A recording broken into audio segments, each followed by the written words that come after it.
የተወደዳችሁ ቅዱሳን ከእግዚአብሔር ከአባታችን ከጌታም ከኢየሱስ ክርስቶስ ጸጋና ሰላም ይብዛላችሁ። በዛሬው ፕሮግራማችን የዘኍልቍ መጽሐፍ ዋና ጭብጥ ሐሳብ ምንድነው የሚለውን በትኩረት እንመለከታለን። እስከ ፕሮግራሙ ፍጻሜ እንድትከታተሉ በአክብሮት ጠይቃለሁ። የኦሪት ዘኍልቍን ጭብጥ በጥልቀት ለመረዳት መጽሐፉን በሶስት ዋና ዋና ክፍሎች እንደ ጉዞ ሂደት ከፍሎ ማየት ይቻላል። መጽሐፉ ዘኍልቍ ወይም መቆጠር የተባለው በምዕራፍ 1 እና በምዕራፍ 26 ላይ ሁለት ትልቅ የሕዝብ ቆጠራዎች ስለተካሄዱ ነው። እነዚህን በአምስት ዋና ዋና ክፍሎች መመልከት እንችላለን። የመጀመሪያው ክፍል የቆጠራው ምስጢር ነው። ሁለቱ ትውልዶች መጽሐፉ በሁለት ቆጠራዎች መካከል ያለውን ልዩነት ያሳያል።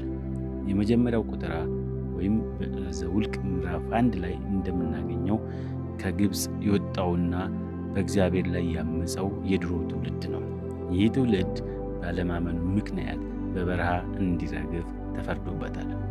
ሁለተኛው ቆጠራ በምዕራፍ 26 በበረሃ የተወለደውና ወደ ተስፋይቱ ምድር ለመግባት የተዘጋጀው አዲሱ ትውልድ ነው። ከዚህ የምንረዳው ዋና ጭብጥ ሐሳብ ምንድነው? እግዚአብሔር ዓላማውን ከትውልድ ወደ ትውልድ እንደሚያሻግርና የማይታመኑትን ቢቀሩም ቃሉ ግን እንደማይቀየር ያሳያል። በሁለተኛው ክፍል ማጉረምረምና መለኮታዊ ፍርድ ነው። በዘኍልቍ መጽሐፍ ውስጥ እስራኤላውያን ቢያንስ 10 ጊዜ ሲያጉረመርሙና ሲያምፁ እናገኛለን። እነኚህን በሶስት ዋና ዋና ነጥቦች ከፍለን ማየት እንችላለን። አንደኛው የምግብ ምርጫ ነው። መና ሰልችቶናል በማለት ሥጋ ፈለጉ። ሁለተኛው ነጥብ የመሪነት ሽኩቻ ነው። ቆሬ፣ ዳጣንና አቤሮን በሙሴ ላይ አመፁ። በምዕራፍ 26 ላይ እንደምናገኘው ይህ እግዚአብሔር በሾመው ላይ ማመፅ በእግዚአብሔር ላይ ማመፅ ነው በሚል ጥልቅ ትምህርት አለው። ሦስተኛው ነጥብ የፍርሃት ሪፖርት ነው። 10 ሰላዮች አንችልም በማለታቸው ሕዝቡን ለ40 ዓመት ቅጣት ዳረጉት። ከእነኚህ ነጥቦች የምንረዳው ምንድን ነው? እምነት ማጣት የእግዚአብሔር ኃይል መካድ እንደሆነና ይህም ከበረከት እንደሚያርቅ ያስገነዝባል። በሦስተኛው ክፍል የምናገኘው የእግዚአብሔር መገኘትን ነው። እግዚአብሔር በሕዝቡ መካከል እንዴት እንደሚኖር መጽሐፉ በዝርዝር ያሳያል። እነኚህን ክፍል በሁለት ዋና ዋና ነጥቦች ከፍለን ማየት እንችላለን።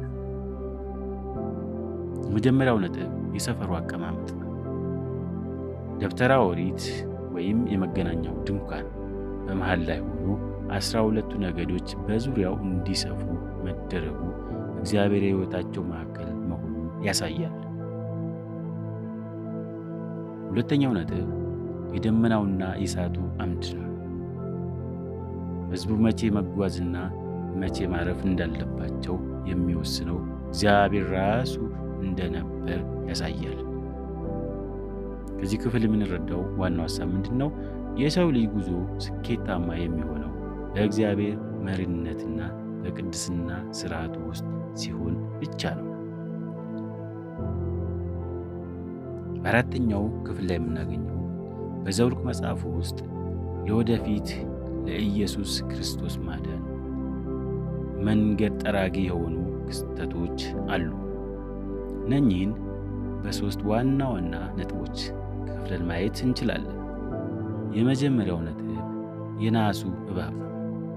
በዘኍልቍ ምዕራፍ 21 ላይ እንደምናገኘው በእባብ የተነደፉ ሰዎች ሙሴ የሰቀለውን የናስ እባብ ሲያዩ ይድኑ ነበር። ጌታችን ኢየሱስ በዮሐንስ ወንጌል ምዕራፍ 3 ቁጥር 14-15 ላይ ይህንን ታሪክ በመስቀል በእርሱ የሚያምኑ ሁሉ የዘላለም ሕይወት እንዲኖራቸው እርሱ ሊሰቀል እንደሚገባው አስተምሯል። ሁለተኛው ነጥብ አለቱ ሕዝቡ ውኃ በመጠማቱ ጊዜ በተጠሙ ጊዜ ከዓለት ውኃ ወጥቶላቸዋል። ሐዋርያው ጳውሎስ ያ ዓለት ክርስቶስ ነበረ በማለት አንደኛ ቆሮንቶስ ምዕራፍ 10 ቁጥር 4 ላይ ተናግሯል። በሦስተኛው ነጥብ የበለዓም ትንቢት በምዕራፍ 24 ላይ እንደምናገኘው ኮከብ ከያዕቆብ ይወጣል የሚለው ትንቢት የመሲሁን መምጣት የሚያበስር ነው። አምስተኛውና የመጨረሻው ክፍል ካህናዊ አገልግሎትና በረከት። የሌዋውያን አገልግሎትና የአሮን ካህናዊ በረከት ዘኍልቍ 6:24-26 በመጽሐፉ ውስጥ ጥልቅ ቦታ አላቸው። እግዚአብሔር ሕዝቡን እንዴት መባረክ እንደሚፈልግ ያሳያል። እግዚአብሔር ይባርክህ ይጠብቅህም። እግዚአብሔር ፊቱን ያብራልህ ይራራልህም። እግዚአብሔር ፊቱን ወደ አንተ ያንሳ ሰላምንም ይስጥህ። ለመጨረሻም ኦሪት ዘኍልቍ የሽግግር መጽሐፍ ነው።